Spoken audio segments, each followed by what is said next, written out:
Dierbare en wonderlike Here Jesus, ons wil in hierdie oomblik u naam aanroep. Ons wil kom buig voor die God van die hemel en die aarde en Here aan u die lof bring van ons harte. Ons wil vir u dankie sê, Here, vir wat u doen, dat u vir ons goed is, dat u vir ons deurdra en dat u vir ons hou by dit wat u in gedagte het met ons lewens. Ons wil u aanbid, Here, vir wie u is, die almagtige skepper, die God van die hemel en die aarde. Ons wil u eer dat u kom sterf het aan die kruis, dat u opgestaan het en dat u vanmôre hier is om deur u Heilige Gees u self aan ons bekend te kom maak. Ons gebed vanmôre is, Here, dat u sal kom beweeg van sitplek tot sitplek, dat u sal kom stilmaak, Here, elke hart wat nog besig is, miskien met gister en met hiernase dinge, dat ons in hierdie uur sal fokus op die teenwoordigheid van die Heilige Gees. Dat ons bewus sal wees van sy teenwoordigheid, dat ons bewus sal wees van sy stem van oortuiging, en dat ons vanmôre gereed sal wees om met ons ore te hoor en met ons harte te kan verstaan. En nou wil ons kom bid, Here, dat dit nie moontlik is dat die stem van 'n spreker by die hart van 'n mens kan uitkom as dit nie is vir u Gees nie. Ons wil kom bid, Here, dat u vanmôre dit wat gesê word sal kom verklaar. Dat u sal verhoed, Here, dat hier iets gesê sal word wat 'n menslike oortuiging is of 'n persoonlike opinie. Maar dat ons waarlik vanmôre sal buig voor die kruis van Christus en voor die kragtige hand van God. Ons kom bid vanmôre, Here, dat u vir ons sal seën met die lees van u woord, met die verkondiging daarvan, en dat u verheerlik sal word ook in hierdie dag. Dat ons hier sal uitgaan, Here, as 'n getuie, dat u vir ons hoop sal gee, dat u vir ons sal opwek tot hoër hoogtes en tot dieper dieptes. En wanneer ons in die week daar in die markplein beweeg, dat ons getuienisse sal wees van hom wat ons geroep, hom wat ons gered en hom wat ons uitgestuur het. Ons eer u vanmôre, ons aanbid u in Jesus se wonderlike naam. Amen.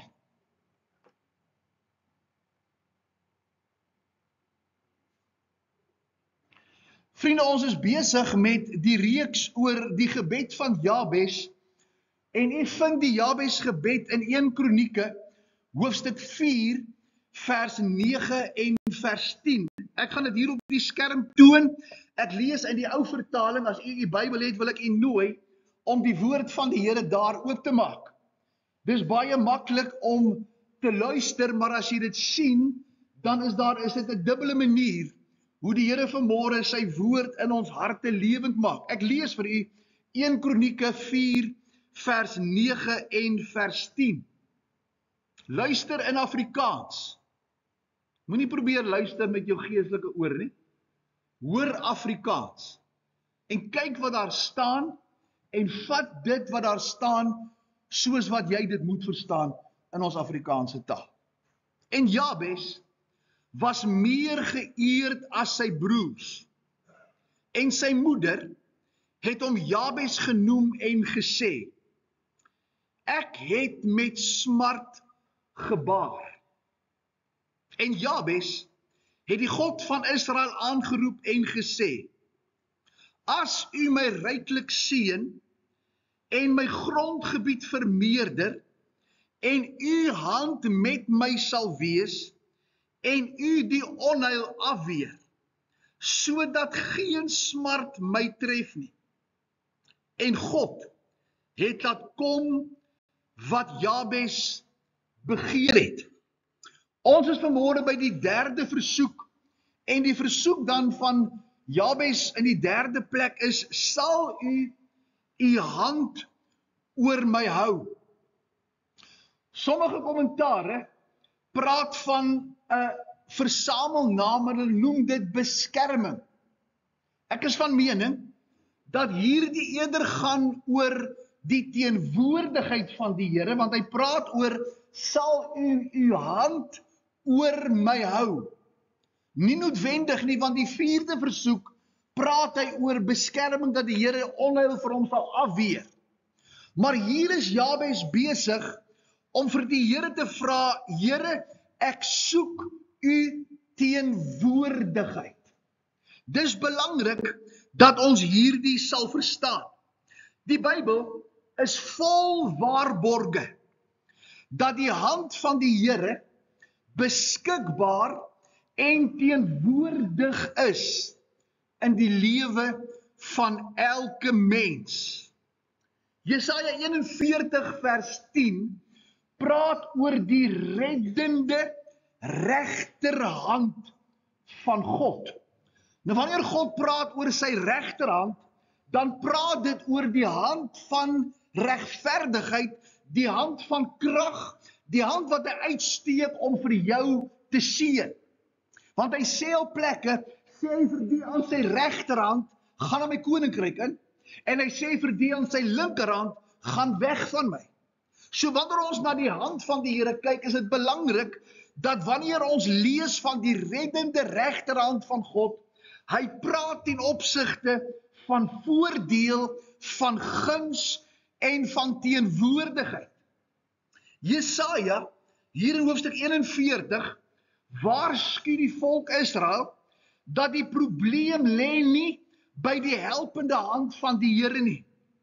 Maar hy sê vir hulle in Jesaja 1 vers 18, dat Jesaja 59 vers 1 en 2, dis nie my hand wat nie help nie, maar dis julle sondes wat die hand van die Here in julle lewens weghou. En dan in Jesaja 1 vers 8 spring hy weg en hy sê, kom na my toe, maak nie saak wat jou behoefte is nie, maak nie saak wat jou omstandighede is nie, ek is daar om my hand oor jou te hou. Met ander woorde, ons kan nie die hand van die Here nader kry nie. God se hand is oor ons.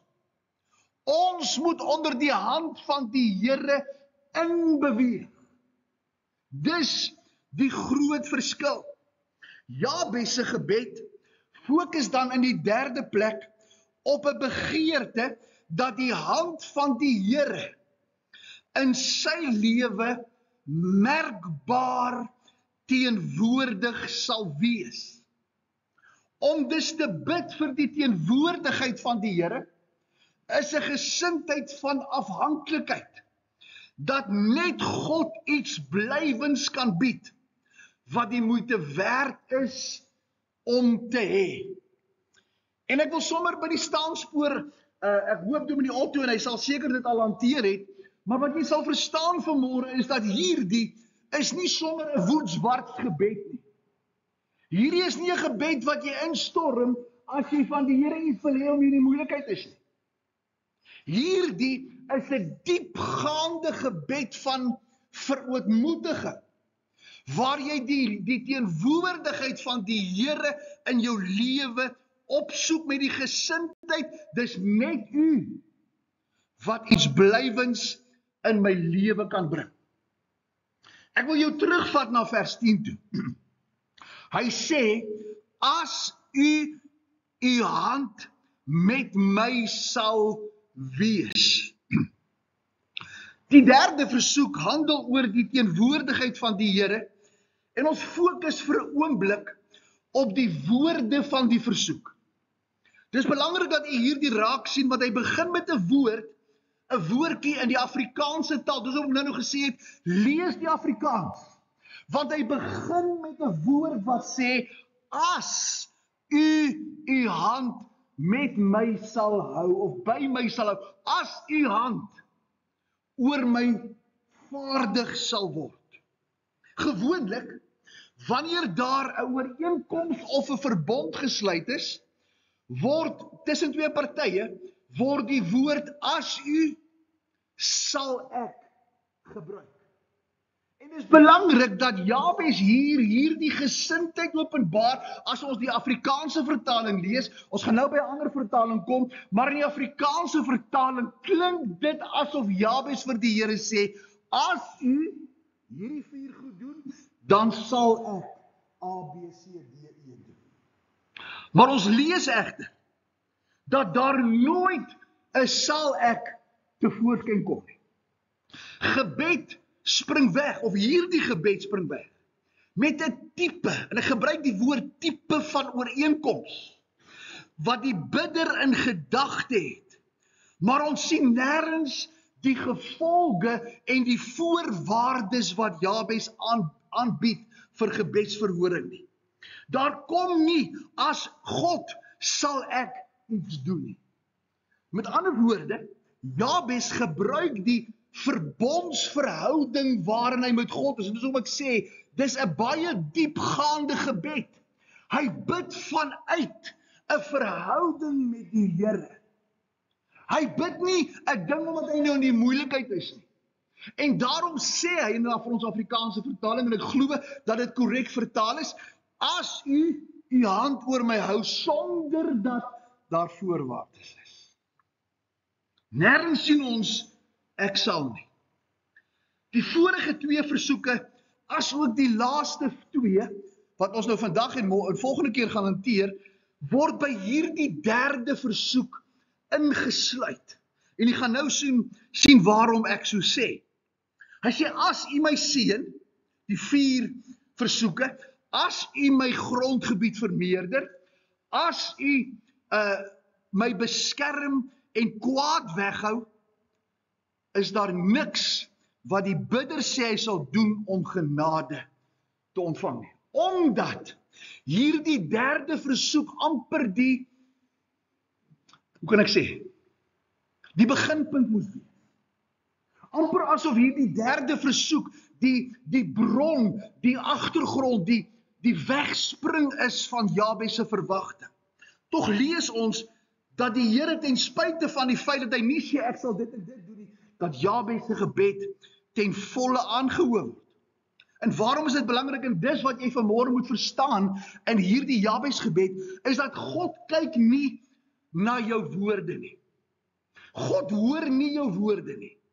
God kyk na die gesindheid van jou hart en nie na die voorwaardes, want baie keer as ons in die moeilikheid is, dan sê ek vir die Here, Here, as jy my uit hierdie finansiële krisis uithaal, as jy my genees, as jy my lewe spaar, as jy my kinders deurdra, as jy vir my uitkomste gee, dan sal ek u dien. En dan is hierdie voorwaarde net baie kortstondig, van die oomblik wat dit met my goed gaan, vergeet ek die as. En dan het ek mos wat ek wil hê, en dan gaan ek net aan met my lewe. En dis wat ons op fokus vanmôre. God gee, omdat die bidder bid, dit wat vir God vir hom in gedagte het. En hy gee dit wanneer die gebed gefokus is om God te verheerlik. Dit help nie jy vra vir die Here, Here, seën my, brei my grondgebied uit, hou u hand oor my, weer onheil van my af, en dit gaan oor dat ek 'n beter lewe kan hê. Hierdie hele uitroep van Jabes gaan oor, Here, ek wil dit wat u my mee seën, moet u verheerlik. Dit moet mense na u toe trek. Dit moet nie my populêr maak nie. Dit moet mense met God beïndruk word. Mense moet sê, ek wil die Here dien, omdat dit in jou lewe uitwerk. En dis ons getuienis. Die Bybel is duidelik, dat die Here daarop uit is om vir ons goed te wees en goed te doen. Ek lees vir jou een voorbeeld. Daar is talle in die Bybel. 2 Kronieke 16 vers 9 sê die Here, want die Here, nou moet jy kyk in die ou vertaling, ek is nie seker in die nuwe vertaling nie, staan daar die 4 hoofletters waar die woord Here geskryf is. En hierdie Here dui op die verbondskarakter van God. Hy is nie net die koning en die meester en die voorganger nie. Hy is God, omdat hy homself aan jou verbind het. In die Ou Testament het dit boekdele gespreek, want dit was net die volk Israel wat kon aanspraak maak op 'n verbond tussen hulle en God. Hy sê, want die Here, sy oë deurloop die hele aarde. Miskien voel jy vanmôre asof die Here ver is. Miskien voel jy vanmôre dat die Here jou gebed nie hoor nie. Miskien voel jy vanmôre dat jy al soveel keer misluk het en soveel keer die Here te nagekom het en hom in ons Afrikaanse taal, in ons begrip, hom gedrop het, dat hy nie meer daar is nie. Dat hy moeg en moedeloos vir jou is. Maar die Bybel sê, sy oë deurloop die hele aarde, om diegene, en ek gaan die woordorde omruil, wie se hart onverdeeld op hom gerig is, kragtig te steun. Ek doen dit met 'n doel, omdat jy kan sien, God gaan jou nie kragtig steun, en dan gaan jou hart op hom gerig wees nie. Hy soek vir mense, wat hulle prioriteit Jesus gemaak het. Hy soek mense, wat vir God sê, dit gaan oor u. Ek dink dis Michael W. Smith, wat die liedjie skryf, waar hy sê, it's all about Jesus. Die oomblik as dit gaan oor jou en my voordeel, kan God hierdie gebed nie antwoord. Want hy sê, hy is deur sy oë deurloop die aarde om te ondersteun diegene wie se hart onverdeeld is. Sommige Engelse vertalings vertaal die Jabes se intree woorde eerder as 'n uitroep, as 'n ooreenkoms. En hy sê, ag, dat u my voorwaar sal seën.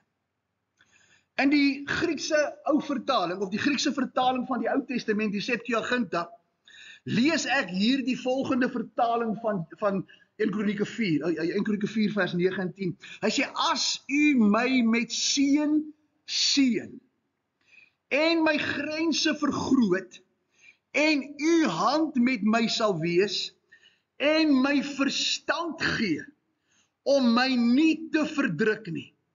En God het alles bewerk wat hy gevra het.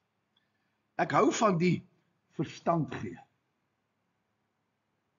Want jy sien, ek en jy moet verstand hê, om te weet, dat ek God nie op my voorwaardes kan dien nie. Hy's nie jou spaarwiel nie.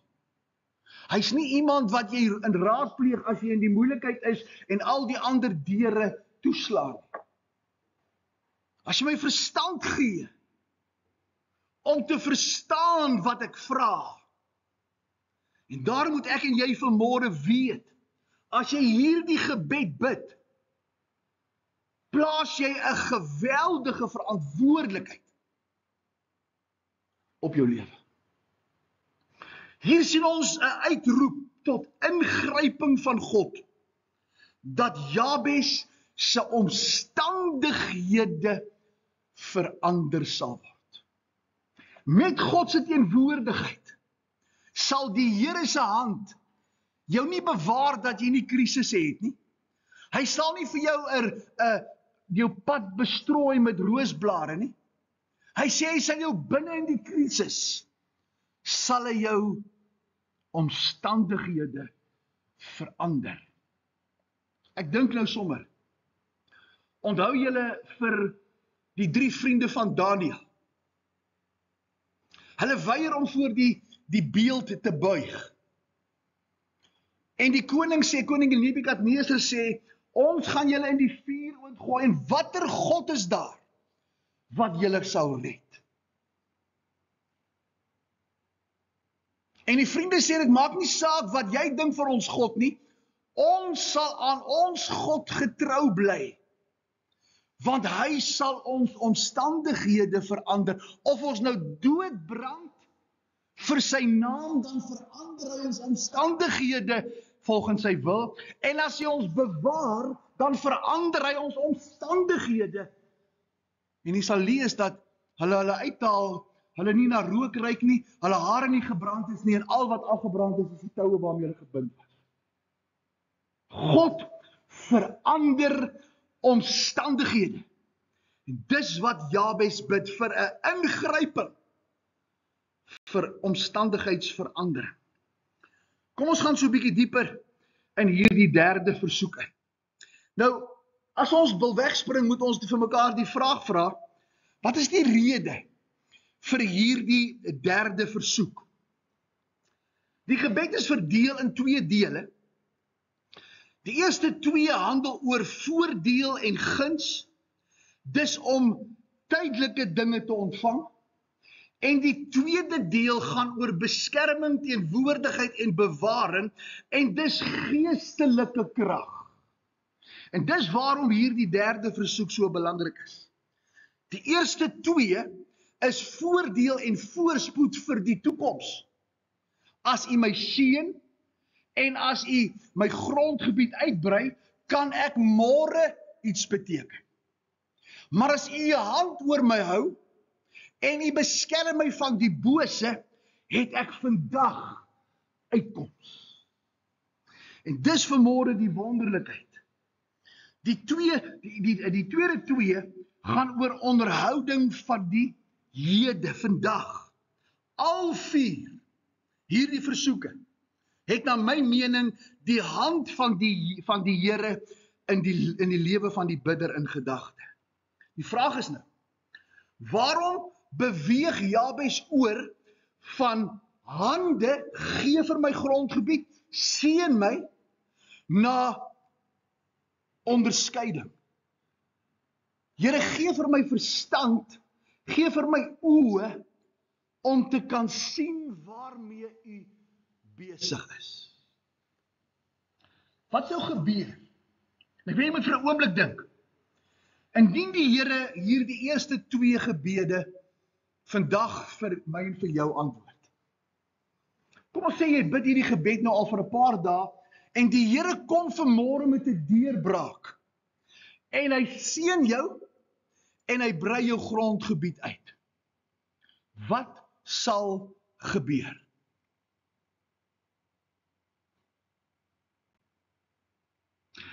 Die uitroep om die teenwoordigheid van God het hierdie in gedagte. Want vers 10 sê, as U hand met my sal wees. Hierdie derde versoek verklap die omdraai van oop hande na oop oë toe.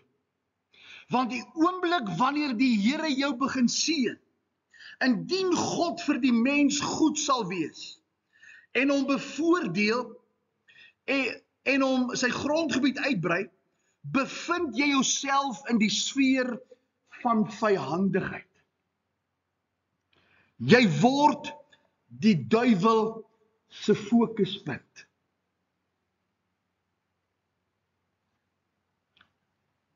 As dit vanmôre met jou goed gaan, wees versigtig vir 'n aanslag. Ek sê weer, as dit vanmôre met jou goed gaan, moenie op jou laure rus nie.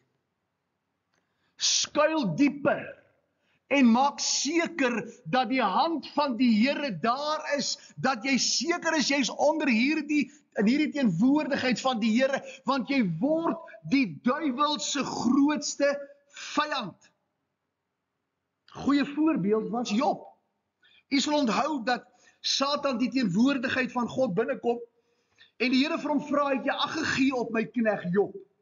Het jy gesien dat Job regverdig is, dat hy my dien, dat hy aan my gehoorsaam is, en dat ek hom seën? Het jy gesien, duiwel? Het jy gesien dat hy 'n uitstaande volgeling en boodskapdraer van die evangelie is? Het jy agtergekom, duiwel? Die Bybel sê hy was regverdig, want hy het 'n pad met God gestap, en die Here het sy lewe en sy besittings geseën. Die duiwel se reaksie is, Dit gaan net met hom goed, omdat jy vir hom goed is. Vat al sy goed weg. Maak sy kinders dood, vat sy besittings, maak sy liggaam siek, en jy sal kyk dat Job nie so regverdig is, as wat jy dink nie. Ek dink, sê die duiwel met groot respek, ek moet jou so 'n bietjie inlig, oor jou manier van werk, as ek nou net so in ons plattaal kan sê. Here, jy verstaan nie, dat hy jou dien, omdat jy vir hom goed is nie.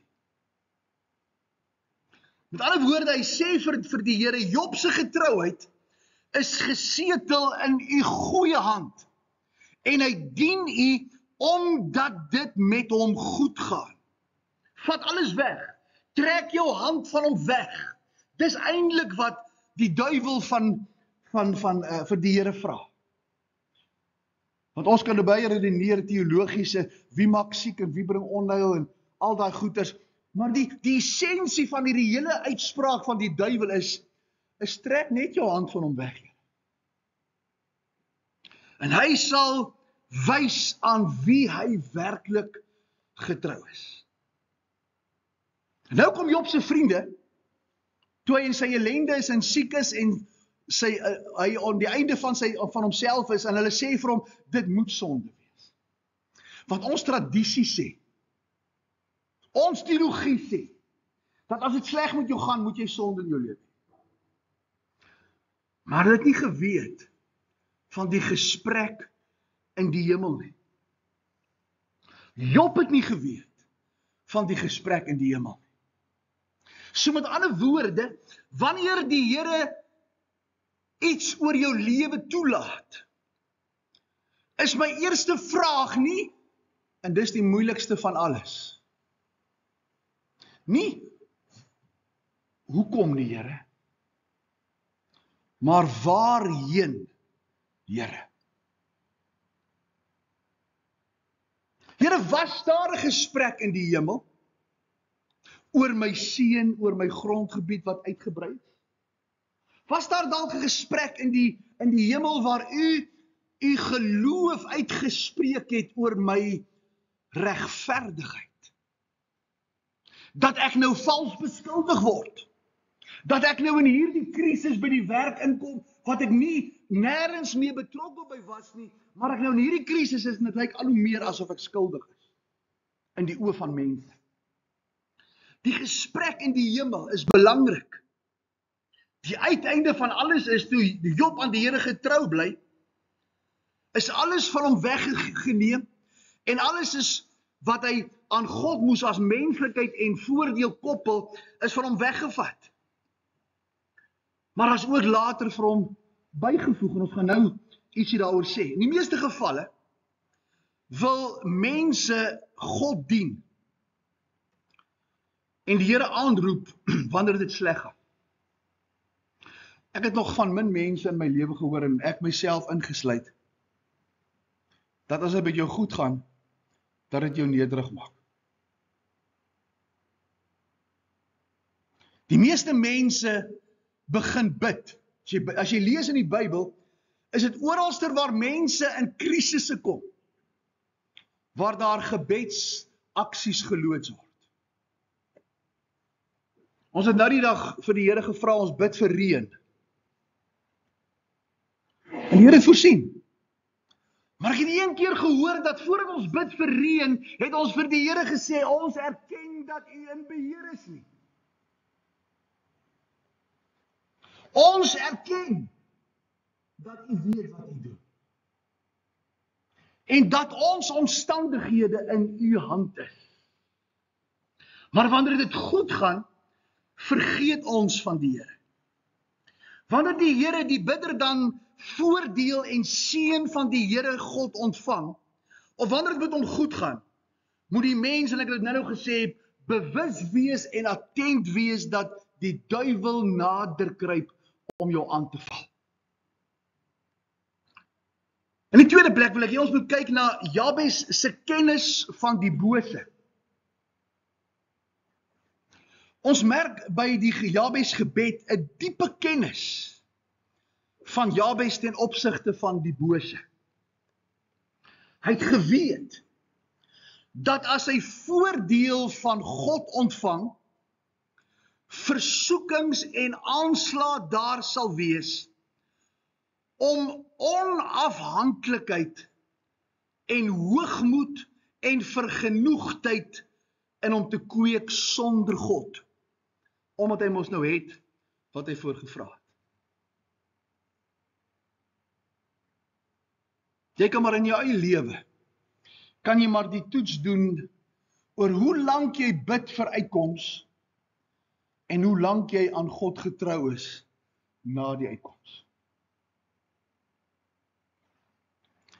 Jabes weet dat die oomblik as die Here hom seën, iets met hom gaan gebeur. Want hy sê, as u hand met my sal wees. Ons Afrikaanse taal het nie 'n present continuous tense nie. En hierdie met my sal wees, is in die Engels geskryf in die present continuous, wat sê, dat dit 'n aaneenlopende en 'n voortdurende handeling is.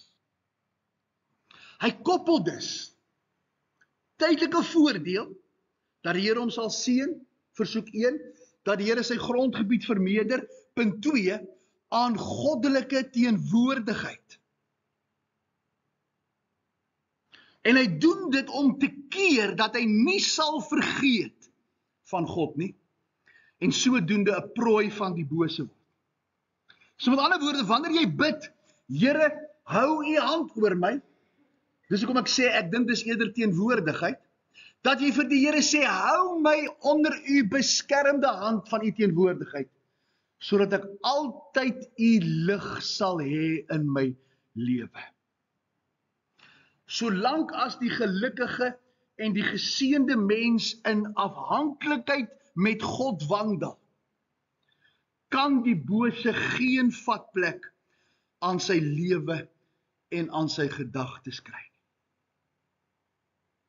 Jy het agtergekom dat jy 'n ontsettende moegheid ontwikkel, die oomblik as jy begin Bybel lees en bid in die aand. Want jy sien, die duiwel wil jou uit die teenwoordigheid van God uitkry. Want hy weet, binne in daardie teenwoordigheid, het hy geen manier om in jou lewe te werk. En dis hier die derde versoek.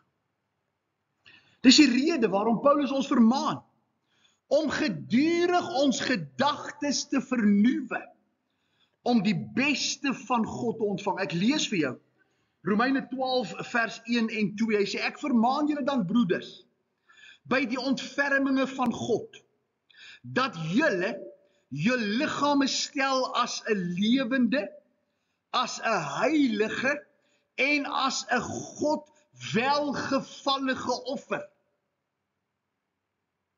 Dit is julle redelike godsdiens. Vers 2. Hoor nou. En word nie aan hierdie wêreld gelykvormig nie, maar word verander in die vernuwing van jou gemoed. Jy moet weet dat jy onder die teenwoordigheid van God moet bly om onkwesbaar te wees. Hy sê, sodat jy kan beproef wat die goeie, die welgevallige en die volmaakte wil van God is. As Jabes dan sê, o Here, hou my in die teenwoordigheid, dan sê hy dit wat Hudson Taylor sê. Hy het gesê, God se werk gedoen op God se manier sal nooit sonder God se voorsiening wees nie. God se werk wat jy doen, op die manier wat God wil hê dit moet gedoen word, sal God sy hand in jou lewe sigbaar maak. Om onder die beskerming of in die teenwoordigheid van God te kom, is 'n keuse wat die mens moet maak om onder hierdie hand in te beweeg en daar te bly. Dis geestelike armoede en afhanklikheid in sy diepste wortel. Ek vat jou vinnig, en ek moet klaarmaak, na Jesus se bergpredikasie in Matteus hoofstuk 7.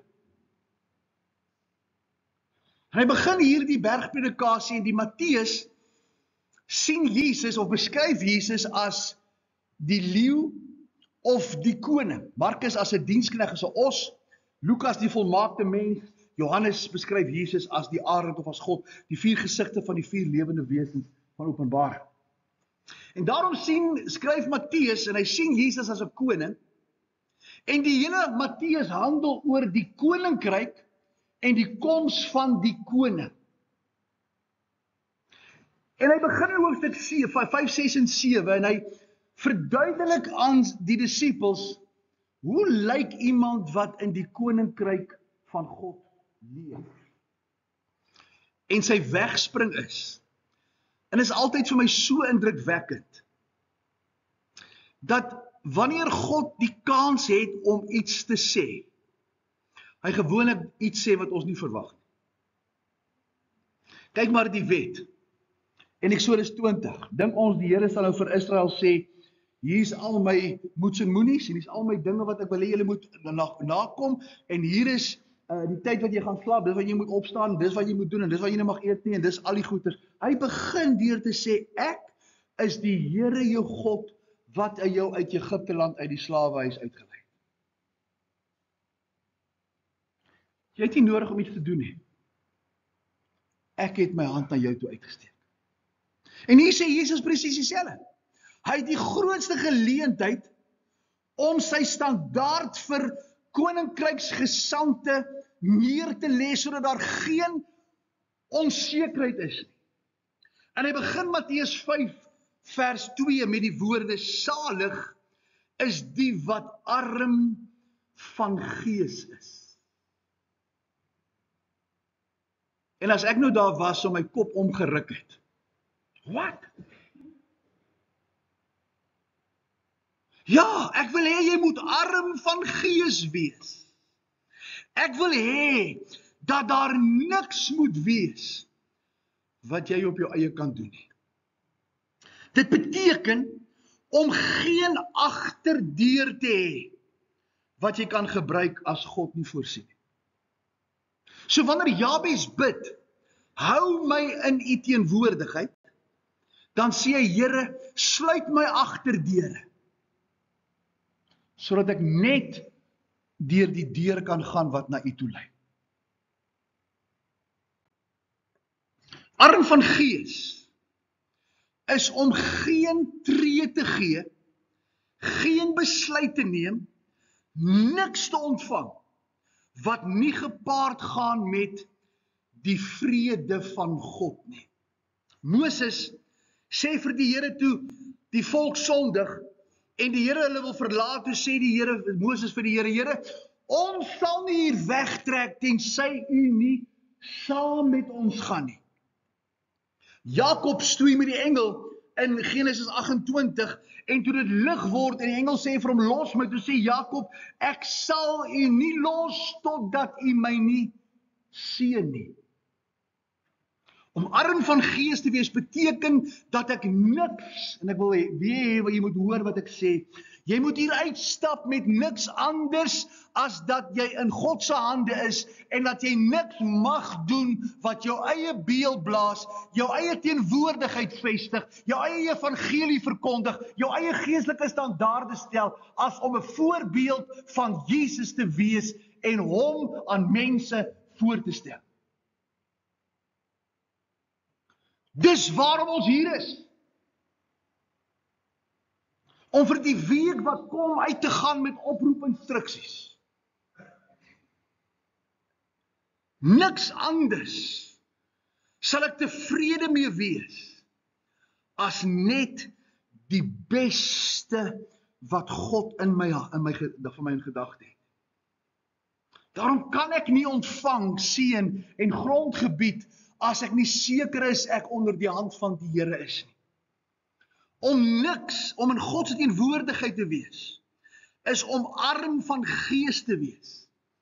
En soos die ouderlinge in Handelinge 15 te bid, nadat hulle Petrus hulle uitstuur en Paulus hulle uitstuur met die evangelie te sê, ons en die Heilige Gees het besluit.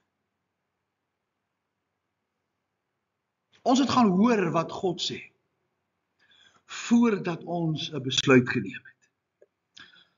Om in die teenwoordigheid van God te wees, is om die gees van onderskeiding te hê, en te kan sien en te kan weet dat die duiwel rondloop, soos 'n brullende leeu.